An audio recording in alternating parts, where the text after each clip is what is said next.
I sat down earlier with Carly Fiorina to discuss her new momentum and some of the issues she'll have to confront. Ms. Fiorina, welcome back to Fox News Sunday. Thank you, Chris. Thanks for having me. You've noted that up till now, more than half of Republican voters didn't know who you were. That obviously changed with the debate. So I guess the question is, how pivotal a moment is this right now for your campaign? Well, it's obviously a very important moment because now more people know who I am, and we know, based on what's happened before this debate, that as people come to know me and they understand who I am and what I've done, and most importantly, what I will do, they tend to support me. And so the truth is, we're going to stay out here working hard every single day so that people who maybe were introduced to me for the first time at that debate now get to know a little bit more about me. These are important decisions, these are serious issues, and I want the American people to know as much about me as possible, actually. Well, of course, with greater attention does come greater scrutiny. Here's what you said about the political class in the debate. If someone's been in a system their whole life, they don't know how broken the system is. A fish swims in water, it doesn't know it's water. It's not that politicians are bad people, it's that they've been in that system forever. To make your point, you say, how long have we been talking about entitlement reform but doing nothing about it? But Ms. Fiorina, isn't that really less about being part of the system and more about the fact that there are really, sizable, real differences between Republicans and Democrats? How would you, as president, get those two sides, which both have their point of view, to compromise? There are some real sizable differences, for sure. And the way, I believe, to bridge differences, the way to negotiate a good deal, and a lot of politics is negotiation. I've done a lot of negotiating in my life. You start out by stating very clearly what your principles are, what you must have, what your walkaway position is. There can't be any misunderstanding about that. It can't be everything, but it has to be some things. And then you enter into an open-minded spirit of collaboration about everything else and try to find common ground. That's how I would work with members of Congress. On the other hand, Chris, there are some issues about which there really is broad bipartisan agreement, and yet nothing gets done. How long have we been talking about broad bipartisan reform for tax reform? It doesn't happen. Everybody says they want to secure the border. It doesn't happen. Everybody says our VA is a scandal. Nothing changes. So there are a lot of things about which there is actually agreement, and nothing is happening. I think it's fair to say your biggest moment of the debate was when you called for the defunding of Planned Parenthood. Here that is.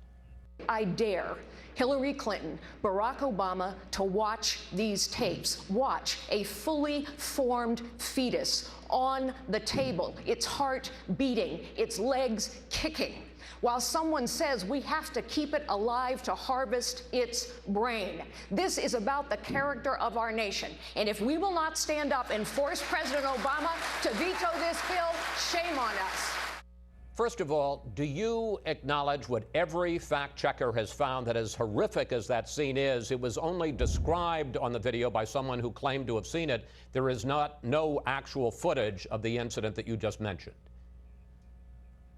No, I don't accept that at all. I've seen the footage, and I find it amazing, actually, that all these supposed fact checkers in the mainstream media claim this doesn't exist. They're trying to attack the authenticity of the videotape. I haven't found a lot of people in the mainstream media who've ever watched these things. I mean, they will claim somebody watched it for them. I will continue to dare anyone who wants to continue to fund Planned Parenthood watch the videotapes. And anyone who wants to challenge me first is going to have to prove to me that they watched it. You wanted to fund Planned Parenthood, so let's talk about what the organization actually does. 4.4 million health services involving sexual diseases and infections, 3.5 million services in family planning, 935,000 services in cancer screening and prevention, 1.1 million other women's health services, and yes, 327,000 abortions. Ms. Fiorina, I understand that you want to end all abortions, but you're also willing to cut off funding for all of those HIV tests and breast exams? Well, of course not. All of those things are important. I'm a breast cancer survivor, and I've been engaged in programs that move aggressively into neighborhoods to make sure that all women are screened. Every single one of those women's health services that you just described are vital to be continued and actually vital to be expanded. Of course we should be funding those things. But I find it fascinating that Democrats will never support taxpayer funding, for example, for a women's health center right next door to a Planned Parenthood that would provide all those same services and also provide women an alternative to abortion. Of course, those other services must be available to any woman and every woman. But that's not what this argument is about. This argument is about whether or not we as a nation are going to stand by while taxpayer money is being used to fund this kind of butchery. You brought up the question of taxpayer, and you say that we should defund Planned Parenthood as part of the budget battle, which we're going to get by the end of this month, even if that means that we end up with a government shutdown, regardless of who's responsible for that government shutdown. Carol Tobias, who is the president of National Right to Life, has just written a column in which he says that a shutdown would be a big mistake, that it's more important to elect a pro-life president. She writes, quote, "All of these goals are more easily and effectively achieved if the 71% of American voters opposed to a government shutdown aren't angry at the pro-life candidates running for president." Is she wrong when she says a shutdown would be a mistake? Well, I disagree with her on this, and I'll tell you why. First, something very important has changed since the last government shutdown. What's changed is the Republican Party has historic majorities in the House, and we now control the majority in the Senate. A lot of people worked really hard out there in the nation to make that happen. I was one of them.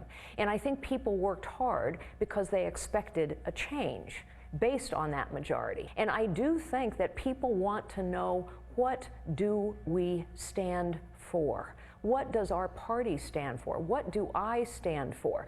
And I will say, once again, President Obama can explain to the American people why it is so important to him to continue to fund this organization that no one denies is engaged in this kind of barbarity. Ms. Fiorina, finally, I want to talk about your record as the CEO of Hewlett-Packard, which you know will be a big issue in the campaign. Back when you ran for the Senate from California in 2010, Democrats ran an ad against you, which a lot of people think sank you. Here it is. Fiorina shipped jobs to China, and while Californians lost their jobs, Fiorina tripled her salary, bought a $1 million yacht, and 5 corporate jets. I'm proud of what I did at HP. Question, why won't those same facts, 30,000 layoffs, a 45% drop in the value of HP stock, why won't those sink you again, ma'am? Well, first of all, politics is so often a fact-free zone, and that ad is very misleading in many ways. And yes, all that's going to be brought up. So, of course, it's important to remember that I led HP during the worst technology recession in 25 years. The NASDAQ, the technology heavy stock index, dropped by 80%. It took 15 years for that stock index to recover to its dot-com boom highs. But if I may, Ms. Fiorina, if I may, though, you're kind of selective because you're saying where the stock was. The NASDAQ dropped 80% in 2003. By 2005, when you were let go, it had only dropped 23%, which was only half of what HP stock had dropped at that point. You were twice as bad in terms of the stock price as the market was in 2005. Yes, and that technology-heavy stock index dropped again. So I think if you look at it over 15 years, you will see that what I'm describing is correct. You know, there are people who look at a stock one day at a time. I never led that way. The job of a chief executive is to build sustainable shareholder value over time. That is what we did. The hardest thing for a chief executive to do is to tell someone that they don't have a job anymore. And that's why we provided the richest severance packages in the industry. It's why we provided employees with counseling so that they could go on and find another job. But when you have a big, bloated bureaucracy that costs too much, that is becoming inept, and by the way, that's what we have in Washington, D.C., then there are some jobs that have to go away. And I will say, as President of the United States, 256,000 baby boomers are going to retire out of the federal government in the next 4 or 5 years. I will not replace a single one. Finally, there's a question that some of your rivals have brought up, and that is Iran. At the time you were the head of HP, there was a ban on any U.S. companies doing business with Iran. But while you were the head of the company, a European subsidiary of HP sold hundreds of millions of dollars of computer equipment to Iran. And the SEC ended up investigating HP for what it said was violation of the sanctions against Iran. How do you respond to that? Well, first, HP, you need to remember, was larger than each of the 50 states. It's a larger budget than any one of our 50 states and a global enterprise. And so it's impossible to ensure that nothing wrong ever happens. The question is, what do you do when you find out? Did you say, are you saying you didn't know about it? 3 years after, in fact, the SEC investigation proved that neither I nor anyone else in management knew about it. And the facts of the matter were, the European subsidiary apparently was doing business with another company in the Middle East. That company was doing business with another company that was doing business with Iran. And when the company discovered this 3 years after I left, they cut off all ties with those companies. The SEC investigated very thoroughly and concluded that no one in management was aware. At the time, that company that was making the sales to Iran, and you were the CEO of HP at the time, was named the wholesaler, HP's wholesaler of the year. So how can it be that they were doing all this business with Iran, you were calling it, the HP was calling it the wholesaler of the year, and you didn't know what was going on? The wholesaler of the year that you're describing was doing business with another company that was doing business with Iran. Clearly, that wholesaler of the year, which should not have been the wholesaler of the year, was not honest in their dealings with us, and they were not honest in their dealings with this third company. And that's why the dealings with this organization were cut off immediately. It is why the company cooperated with the SEC in a very thorough investigation, and it is why no charges were ever filed, because it became clear that this third company was not honest or trustworthy. Neither was the other organization that they were doing business with. It shouldn't have happened, obviously. Ms. Fiorina, we're going to have to leave it there. Thank you so much for talking with us. Okay. And safe travels on the campaign trail. Thanks, Chris.